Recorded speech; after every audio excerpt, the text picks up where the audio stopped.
hello लोगोफोर दिनै मोनसे गोदान भिडिअ नोंथांमोनखौ जोबोर बरनाय थाबाय कर'नानि गिथाव बाथाव हालोदनि समाव दिनै गासै फरायसा आरो साफ्रोम साख्रि खोमानांनाय सुबुं बिथांमोननि थाखाय लानानै फैनाय जादों जोबोर गोजोनथाव खौरां थाखो 1 निफ्राय लानानै ग्रेजुवेट लेभेलसिम आरो कर'नानि थाखाय साख्रि खोमानांनाय साफ्रोम सुबुं कर'नानि जाहोनाव बिमा बिफा खोमानांनाय बायदि सुबुं बिथांमोननि सुबिदानि थाखाय बे स्कलारशिपखौ बानायनानै होनाय जादों बे मोनसे स्कलारशिप स्किम आरो बेयो मोनसे सेन्ट्रेल लेभेलनि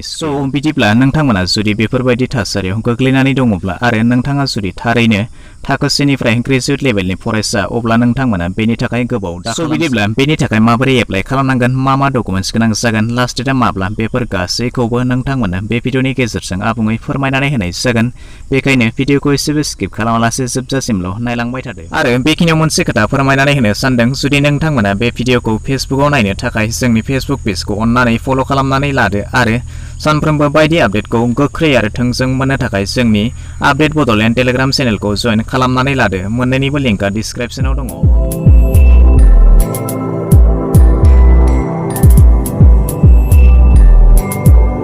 बे स्कलारशिपनि मुङानो जाबाय Covid crisis Jyoti Prakash support scholarship आरो बेखौ बडी फर स्टाडी इन्डिया फाउन्डेसन थिंजायनिफ्राय होनाय जायो थांनाय 2020 मायथाइनिफ्राय बे स्कलारशिपखौ होनाय जादोंमोन आरो बे स्कलारशिपखौ बैसोर बायदि फरायसाफोरनो होनाय जायो जायहा गोरिब नखरनि फरायसा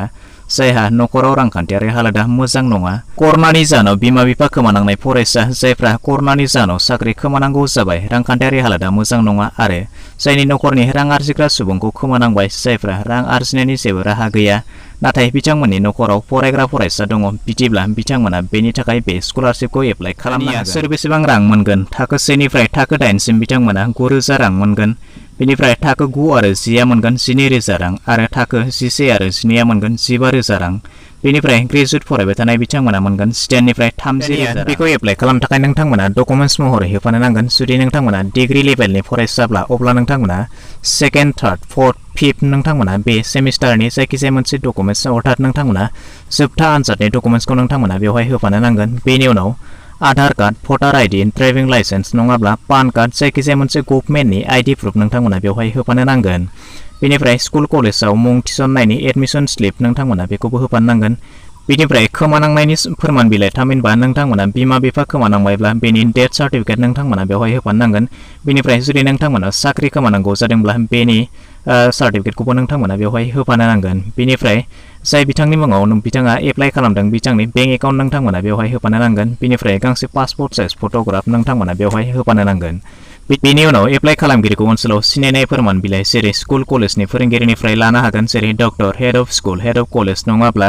गावबुरानिफ्राय नोंथांमोना बे सार्टिफिकेटखौ लानो हागोन नोंथांमोना बेखौ अनलाइन एप्लाइ खालामनो थाखाय माबोरै खालामनो बेनि थाखाय नोंथांमोना बेवहाय दिन्थिनानै होनि जे नोंथांमोना बेवहाय नुनो मोन्दों बडी फर स्टाडी बेवहाय नोंथांमोना पेज नुनो मोन्दों बेनिनो दानिया एसे नोंथांमोना गाहायथिंजाय फैयोब्ला बेफोर गासै खोथाखौ नोंथांमोना बेवहाय आबुङै मिथिनानैबो लानो हागोन बेनिफ्राय एप्लाइ खालामनो थाखाय नोंथांमोना एसे गाहायथिं फैयोब्ला नोंथांमोना जोबनायाव बेवहाय नोंथांमोना नुनो मोनगोन बेवहाय एप्लाइ होननाय मोनसे अपसन दङ नोंथांमोना नैबे एप्लाइ अपसनावहाय बेवहाय क्लिक खालामनानै होब्लानो जाबाय क्लिक खालामनानै होनायनि उनाव नोंथांमोना जुदि बेवहाय माखासे लगइन खालामनायनि अपसन ओंखारनानै फैगोन बेनिनो नोंथांमोना जुदि गोदानै बेखौ एप्लाइ खालामनो थाखाय नोंथांमोना डन्ट हेभ एन एकाउन्ट बेवहाय रेजिस्टार दङ रेजिस्टाराव क्लिक खालामनानै होब्लानो जाबाय दानिया गिबियावनो नोंथांमोना बेवहाय रेजिस्टार खालामनायनि अपसन ओंखारनानै फैदों नोंथांमोना बेखौ फेसबुकजों नङाब्ला गुगलजों नोंथांमोना बेखौ रेजिस्टार खालामनो हागोन नङाब्ला गाहायथिंजाय नोंथांमोना नोंथांनि इनफरमेसनखौ होनानैबो बेवहाय रेजिस्टार खालामनो हागोन बेवहाय नोंथांनि नाम नोंथांनि लास्ट नेम बेनिफ्राय नोंथांनि mobile number email ID password आरो कनफार्म पासवर्ड होनानै नोंथांमोना बेवहाय रेजिस्टार खालामनानै लाब्लानो जाबाय बेवहाय नोंथांमोना रेजिस्टार खालामनानै लानायनि उनावसो बेखौ एप्लाइ खालामनो हागोन बेखायनो नोंथांमोना बेनिनो मोनथामनि गेजेराव जायखिजाया मोनसे अपसनखौ नोंथांमोना बेवहाय रेजिस्टार खालामना लादो बेनि उनाव नोंथांमोना बेखौ एप्लाइ खालामनानै लाब्लानो जाबाय बेबायदिनो गोरलैसो नोंथांमोना बेखौ सिगाङावनो रेजिस्टार खालामनानै लादो बेनि उनाव नोंथांमोना गोरलैयैनो बेखौ एप्लाइ खालामनो एप्लाइ खालामनायनि लास्ट डेट होननानै बुङोब्ला नोंथांमोना बेवहाय नुनो मोन्दों बेनि जिथु लास्ट डेट एप्लाइनि लास्ट डेट बियो 30 जानुवारि 2021 सिम थागोन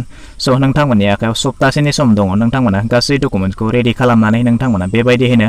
अनलाइन एप्लाइ खालामनानै लाब्लानो जाबाय बिदिब्ला दिनैनि भिडिअ बेखिनियानोसै आसा खालामो नोंथाङा भिडिअखौ नायनानै गासैखौबो बुजिबाय जानांगौ जुदि माबाफोर गोनो गोथो थाबावबायब्ला नोंथाङा कमेन्ट सेक्सनाव थांनानै सोंहरनो हागोन भिडिअखौ नायनानै मोजां मोनबायब्ला मोनसे लाइक खालामदो गाज्रि मोनबायब्ला डिसलाइक खालामदो आरो जुदि चेनेलाव गोदान नायगासिनो दंब्ला अन्नानै चेनेलखौ साबस्क्राइब खालामनानै लानोबो दाबावगारदो